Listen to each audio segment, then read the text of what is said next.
माँ काली digital recording studio Sarauni.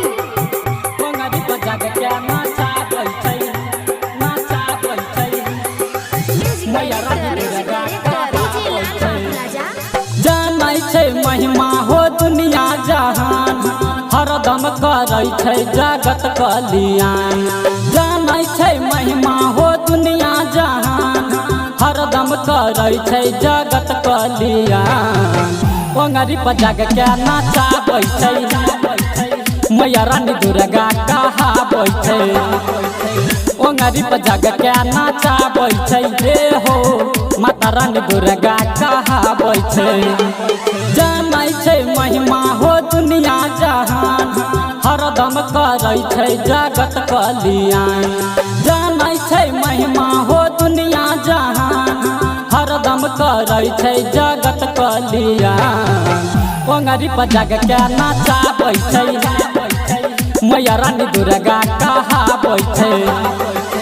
ओंगरी पर जाग के नचाबै छै, हे हो माता रानी दुर्गा कहाबै छै।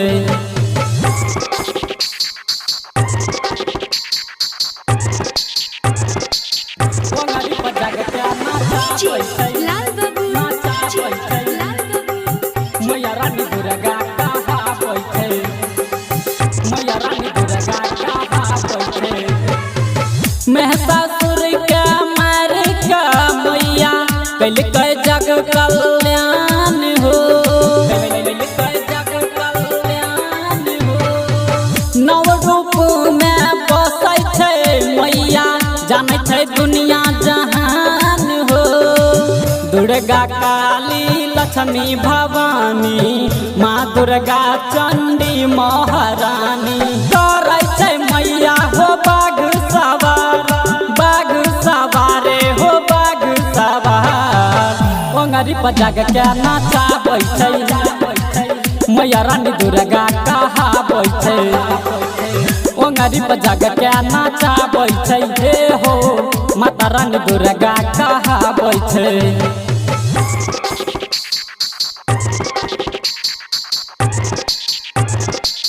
ओंगरी पर जाग के नचाबै छै, नचाबै छै, मैया रानी दुर्गा कहाबै छै, मैया रानी दुर्गा कहाबै छै। झुलबा झुलाई छै निमिया के डार पर, सातो बहिनिया मिल के, सातो बहिनिया मिल के। झुलत झुलत जब लगलै पियसिया, मालिन से मांगै पानी मिल के। माँ दुर्गा के अजबे कहानी, कहै छै सब मैया हे भवानी। संजीवी संगम पूजे चरण, पूजे चरण हो पूजे चरण। ओंगरी पर जाग के नचाबै छै, मैया रानी दुर्गा कहाबै छै। ओंगरी पर जाग के नचाबै छै, हे हो माता रानी दुर्गा कहाबै छै।